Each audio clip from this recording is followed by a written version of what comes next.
So let's talk about the Lily Gladstone and Emma Stone controversy. First things first, let's look up the word controversy because I can already hear the story and the, oh, it's not as dramatic as I thought. The definition of controversial is giving rise or likely to give rise to public disagreement. Isn't it funny? Can you hear the drama that we add to the connotation of what it is to be a controversy? Like versus if you just look at the actual definition, giving rise or likely to give rise to public disagreement, meaning we can disagree, meaning that there's multiple perspectives and multiple opinions on the matter. So first things first, anyone who's watching this video, this seems like a obvious kind of way to set up the context or something to offer. I've thought about this in length. And I think when we take the time to think about something, it's very different from having a knee-jerk reaction to something. Because most of what I see online seems like a knee-jerk, this is the first thought that came into my head, so it must be the truth kind of reaction. So I'm going to check that my camera is recording because I'm paranoid. It is. Still getting the hang of this thing. So I am open to people to disagreeing with me. I am open to people having different opinions. I think that is what is really important to emphasize about our country. And I think it's one of the things that our country has lost and started to coddle is people's emotional immaturity and their lack of development of being able to have mature and grounded and respectful conversations about things of I think something differently than you. And another context I want to set up is I have seen every single nominee for the 2024 Oscars, and I cannot tell you how many people I have seen posting online giving their opinions about who should or shouldn't have won that I promise you have not seen all of the nominees. So that's also very inauthentic and a poser thing to do, in my opinion. Because what's there for me is how many people are posting online that Lily Gladstone should have won or that she was robbed, that have not seen any of the other performances other than Lily Gladstone or other than Emma Stone, or maybe they haven't even seen Lily Gladstone's performance. How do you know that Emma Stone didn't rob all the other candidates if you haven't seen all of the films? So I'm just going to say that. And one more thing I want to say is I'm an actor and I'm currently studying. And I've been studying acting consistently in my in university, college, as well as on my own and in the industry since 2006, 2007. Okay. So that's another thing. Like I'm bringing several different perspectives. Someone as who has studied film and watches a lot of films, as well as someone who is an actor, has studied acting, is consistently on the court studying acting. Okay, so I just wanted to provide that context because I know some people need what is your credibility on this subject? Why should I listen to you? Not that I care about people listening to me, but I got to talk about this, okay? So I actually, if you look back on my predictions, I actually said that Lily Gladstone was going to win and should win. But I'm going to be completely honest with you.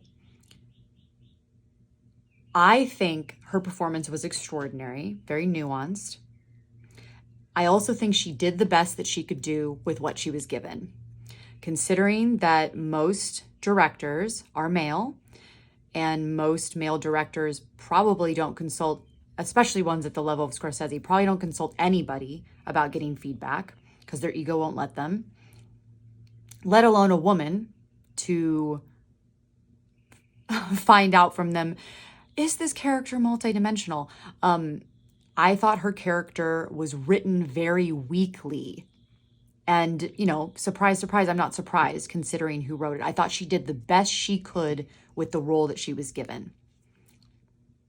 And having seen all of the nominees, the one that stood out to me that I was blown away by was Emma Stone's performance. But what was right there was, oh my gosh, but Lily Gladstone is the first Native and Indigenous person to be nominated in the Best Actress category. And one of the reasons I predicted that I thought she was going to win was, if you look at the Academy's history of how much marginalized communities have been snubbed and slighted and not even considered for that award or awards because of the inherent bias that's already there systemically.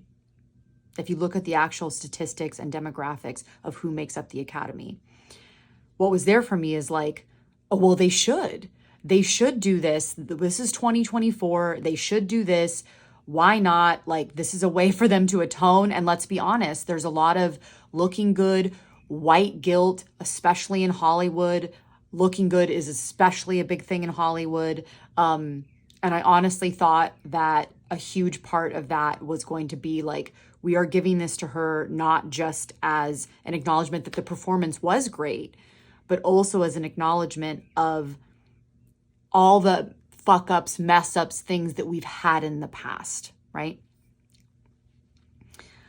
But then after I saw Emma Stone's performance, I was like, okay, but I started thinking about it. I was like, but to give Lily Gladstone the Oscar with any sort of other contextual information informing it of like, well, she's the first Native person to be, like, any of that without just looking at the performance in itself, is that not tokenism? Is that not inauthentic in itself? And now here's the thing. This opens up like a whole other can of worms, right? Because the Academy for so long has slighted and left out so many people that it's gotten to a point where it's almost a joke, right? And things have been getting better slowly but surely. Like, if you look at my predictions for last year's Oscars, I had so much cynicism around Michelle Yeoh winning, even though I was like, God, she deserves to win. And that film was so extraordinary. And I just thought that there was no way that the Oscars were actually going to acknowledge it, because I'm like, it's indie, it's too weird, it doesn't check all the boxes, it doesn't have this like Oscar baity type of allure to it. But, what I feel though, I feel the tide turning. It's slowly but surely. It is not happening at the level and the speed that I want it to happen, but I feel and I see it turning. But I think what there is more to look at though is, there's so many things I could talk to you about this. It's like so fascinating to me.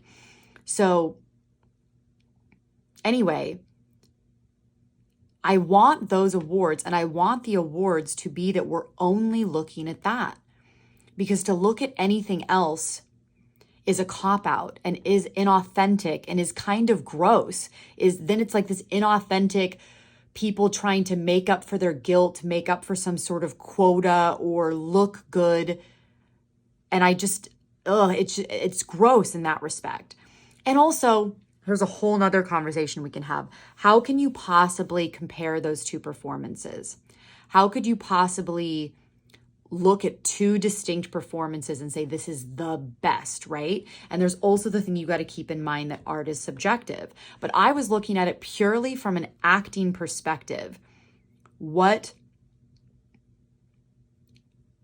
it looked like was required and what I saw Lily Gladstone do compared to what Emma Stone did. And I loved Lily Gladstone's performance, and I was like mind blown by Emma Stone's performance. And I want more of those types of performances in acting in general. I feel like there has been so much suppression of the craft to be realistic and organic and all of this stuff. And you look at like her performance, Joaquin Phoenix and the Joker, it's like what is being called for is the abstract, is the extreme, is the explorative and the adventure and the fun of what has actors be so distinct and unique, and what has acting be literally unable to be replaced by AI. We're losing some of that magic. But when we see, my teacher said this thing in class where he talked about like, that's why, like, he's like, we're so hungry for those types of performances, right? Now, there definitely is something to address. In 2017, Emma Stone won the Oscar for La La Land. And I thought that nomination and that win was a joke, personally. I thought there was a lot of publicity behind it. I was not watching every single Oscar-nominated film during that year, so I can't tell you in terms of the entire pool of what was possible to be nominated. But I thought that win was completely biased by the fact that she is white and that she's pretty and that it was in a film that was really popular, that was a big blockbuster. So for me, I look at that and I'm like, wow, so someone's like whiteness and their prettiness, privilege, and the fact that it was already biased and had a lot of money and, you know, marketing and all that stuff behind it, had someone win an award that's supposed to be the most prestigious, supposed to be for the best performance. And I haven't even watched the other performances. All I know is that when I watched it, it was like, yeah, that's okay. That was all right. Nothing she did took me out of it, but it was really basic, as so many of the performances out there are that you see. It was really basic. But then you look at that, and she won that Oscar, and look what opened up and expanded for her career. Like The Favorite, Poor Things, like her being able to do these like weird and nitty gritty types of performances that could really have her career be a career of an A-lister, right? So that's something that's really, really important also to keep in mind, is how important it is not just for people to win, but also the acknowledgement of their talent. Thank goodness there's been so much publicity for Killers of the Flower Moon, and that even though Lily Gladstone didn't win the Oscar, I already have seen from so many different things online and other projects upcoming that her career is so opened up. Thank goodness. Thank goodness. But how many people have been nominated in the past where that is not the case? How many people have been nominated like one hit type wonder, and maybe they actually deserve to win, but they didn't have the money or the backing or the prettiness or the particular race privilege that would have them win, that have been forgotten, that careers are barely thriving. And so that's just something that I wanted to say, because it's not just something that I even noticed with Emma Stone. It's something that I also noticed with Jennifer Lawrence is another perfect example. Silver Linings Playbook. I don't even remember the year that was. And I don't even remember who else was nominated. All I know is that when she was nominated for that and won for that, I thought it was a joke. I was like, this was decent. This was good. There was nothing about it, again, that took me out of it. But this was not a Oscar winning, like smack me across the face kind of what did I just see kind of performance. And I honestly think because the money was behind it, there was money behind that movie, marketing behind that movie. She was young, she's pretty, and she's white. And there's so much privilege that's involved with wealth and with race and with beauty. So, and then look what opened up for her career. She did that one film right after, I think it was American Hustle was the name of it. And she's pretty much been able to kind of like pick and choose like what she wants to do. And she was put immediately on the map as an A-lister. So anyway, there's something that has to be addressed by the Academy there. But the thing that I really want to have my attention on is moving forward, and how moving forward, because I have such a commitment to diversity within the entertainment industry and representation. I think it is so, so important. But to go back to like the original, what we were talking about, you know, Justine Triet was the only woman nominated in the Best Director category this year. And Anatomy of a Fall was extraordinary. And I am not even a huge Christopher Nolan fan. I am not a Christopher Nolan apologist. Oppenheimer was the best film of this year, in my opinion, and was literally the best film I've ever seen him do. And I was blown away. And he's done quite a bit of films. And what was there for me when I was looking at my initial instinct, aside from what anyone would say, was like, yes, absolutely, he deserves to win Best Director.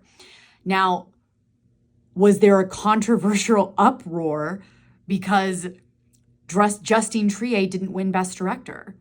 Even though she is like one of like, I think like 6, 7, I don't know the actual statistic off of my head, of women that have ever been nominated in the 96 years the Academy Awards have been going on.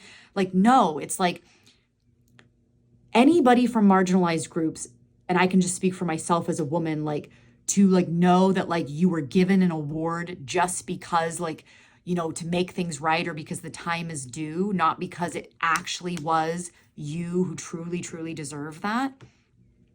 I wouldn't want that. I don't think anybody wants that. But I think it's not necessarily issue. I think the real root of this, like people are pointing to the symptom and trying to fix the symptom and put the Band-Aid over the symptom versus dealing with the actual source of the problem. And one of the things I will say too is like, there was a lot of people who were left out of being nominated that deserved to be nominated this year. But it's like, perfect example, 1001. It was an indie film made by A.V. Rockwell, Black female filmmaker. Film was extraordinary. The lead in that film was Tiana Taylor, and she blew me away. And what was right there was, I was like, man, Oscar-winning performance. Best Actress, Oscar-winning performance. But she was not nominated for Best Actress. There were lots of talent last year. Trust me, I saw 80 movies just at AMC last year. I saw a lot of movies last year. I didn't see every movie, but I saw way more than the average Joe, as they say. And there was a lot of films and performances that did not even get recognized with a nomination, right? Because the more and more I'm getting, and I want to look more into like how are the nomination actually done, like how are Oscar campaigns actually done, because I don't know enough to actually be able to talk about it. But the more and more the kind of statistic that I'm being pointed to is that if not enough people go see the actual film, it will not get nominated. So smaller indie films like 1001, barely anybody saw it. So it didn't stand a fighting chance to be nominated, even though it was extraordinary. So I think one of the things we need to start looking at and start asking is, first of all, like, I want to know, like, how does the nominations happen, right? Like, when I see certain things even nominated, I'm like, wow, this was garbage. Like some of like the Oscar shorts and like Oscar feature films, I was like, you know, especially last year, I was like, what is going on? So who is the nominating committee?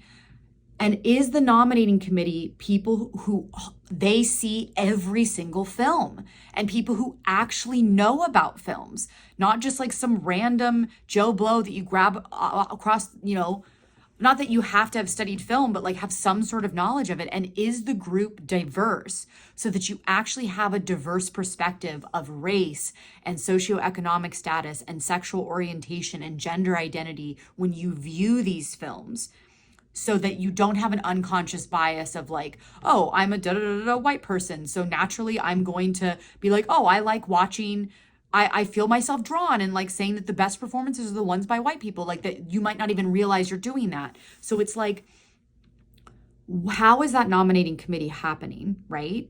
Like, and like, what is the politics behind it? Like, are people being paid off? Is it like the campaigns because of the studios and what made a lot of money?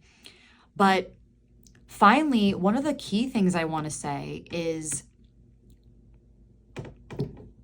people so often think that them blasting their opinion and I'm very aware that I'm saying my opinion right now, but their reactive opinion, the second something happens in the world on social media, people might try to kid themselves that that's their way of making a difference. But honestly, most of the people that do it are the ones that are contributing to the problem.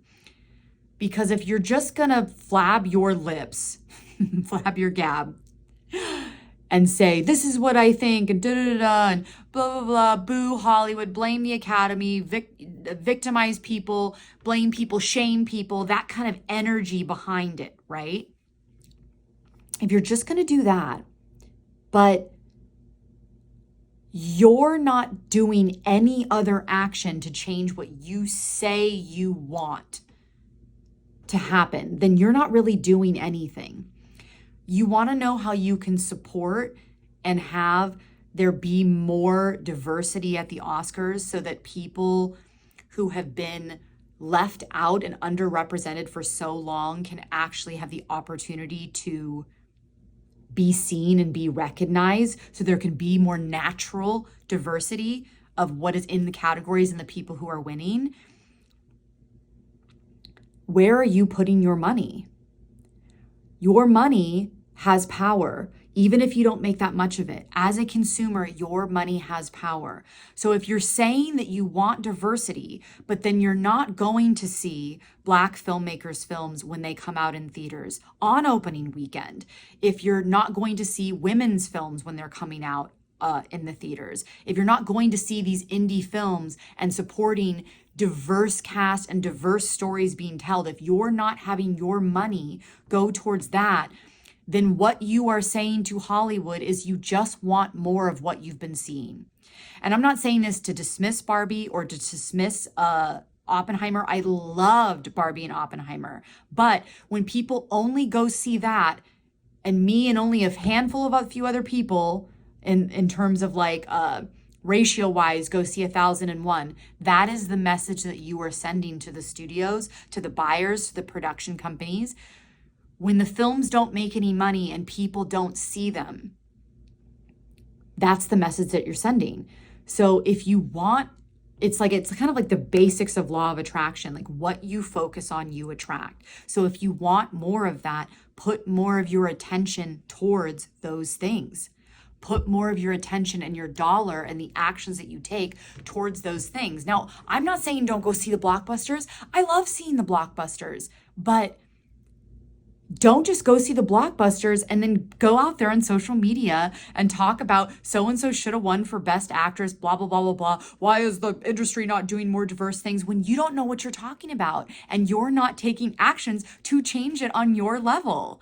So for me, it's just kind of like a no-brainer, you know? Like I know that there's systems that I can't change in my own, but I also know that the less I buy from Amazon, the less that I support, freaking sweatshops.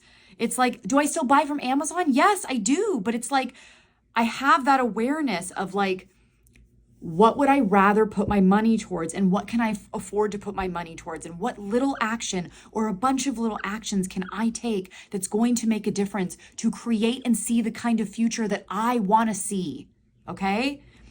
So I feel really fired up about this because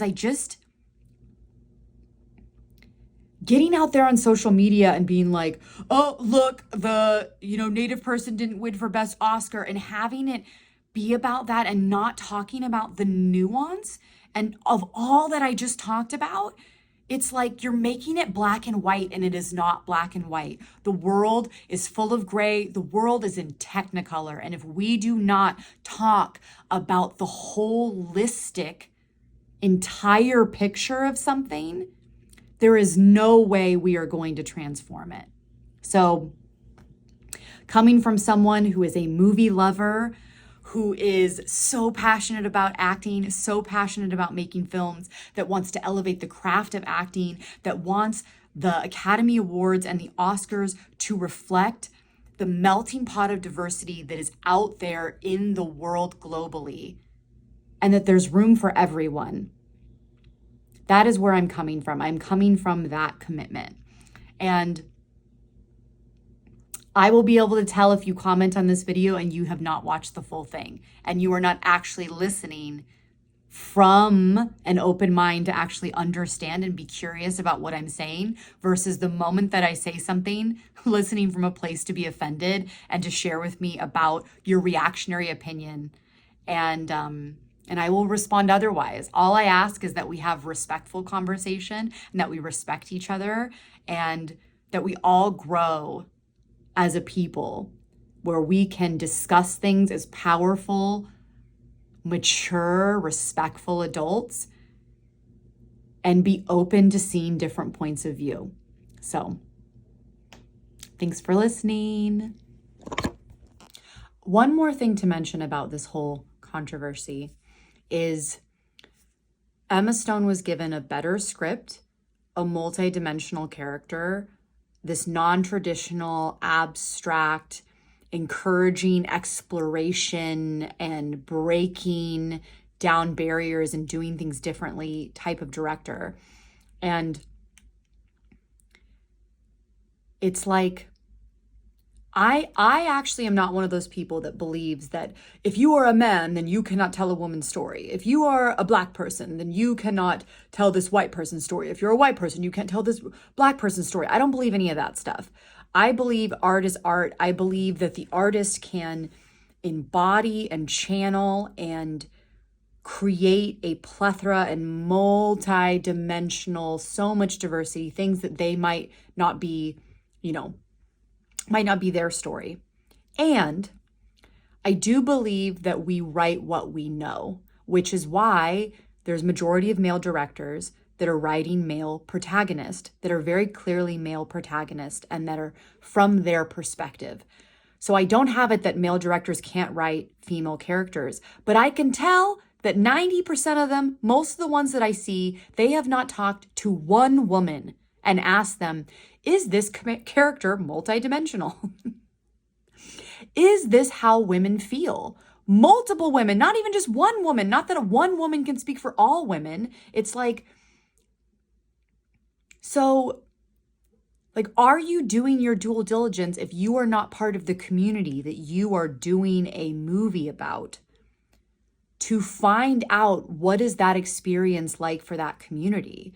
So I know that Martin Scorsese worked really close with the Osage people, but so it's not that I have it that he shouldn't have told that story or couldn't, but it also really, really felt like that he was the main one behind it. I didn't feel that her character had this unbelievable multi-dimensionality. Like, even the fact that he had himself at the end of the film reading the thing, it had it be about him and his ego, which I didn't like.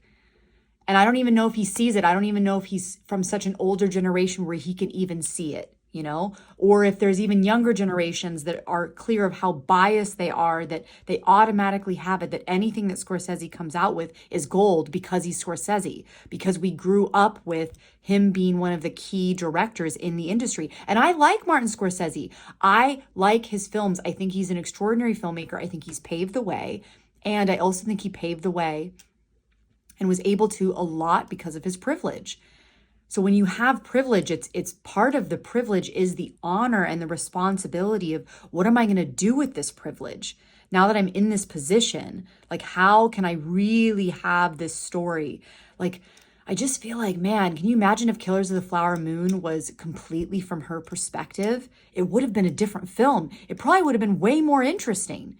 But most of the films he makes are from white men's perspective that are criminals and like what they're getting away with and all of that. So anyway, to reiterate, the problem is not this person shouldn't have won this Oscar. The problem, the bigger problem that is so complex and multidimensional is if you look at the studios and the films that are being made. And as I said before, like it's the lack of the roles and the lack of the opportunities, and the ones that are given the opportunities telling the same kinds of stories over and over. And why it's important for us to give opportunities to filmmakers that are from marginalized groups is because Most often, writers write what we know. Almost every single one of my stories that I've ever written has a female protagonist. And I'm not like, I should make this a female protagonist to have this be more balanced for women and their stories. I just do it naturally because I'm a woman. And that is the way that I see the world. It is the perspective that I see the world from. So, and again, I know sometimes it feels like, oh, the studios, they're like these big, like we can't even like break this, all these glass ceilings. Like it feels like they're so disconnected from us. Like they're like a concept, like a different entity. Like what can I do? And as I said earlier in this video, the actions that we can take is with what we consume. If we are consuming certain things, we are telling the studios, this is what we like and this is what we want. And I know that there's going to be certain stories that are not going to be advertised as much and easily as everyone else, but I seek out those movies. I know other people do too. You can follow me if you want me to talk about those movies or remind you about when they're in theaters because you aren't aware of it. Or there's tons of other influencers out there that do movie reviews that watch all the things, not just the popular stuff. And that is how we can do it. We can show up on opening weekends and support women filmmakers. We can show up in opening weekends and support weird indie films. We can show up in opening weekend and support Black filmmakers. We can show up in opening weekends and support films and stories with diversity that reflect the kind of diversity that we want to see, the stories we want to see. And the more that we show up on opening weekends, the more that we stream those things on streaming services, the more that we show and use our money and what we consume, the content that we consume, this is what I want to see, the more it will be seen in the world. So do not think that when you do not do that one small thing or take that one action of watching that thing and sharing about it on social, that doesn't make a difference, because it does. Because enough people do that, it will alter what is possible in the entertainment industry. It will transform it. And that is what I am about. Let's do it.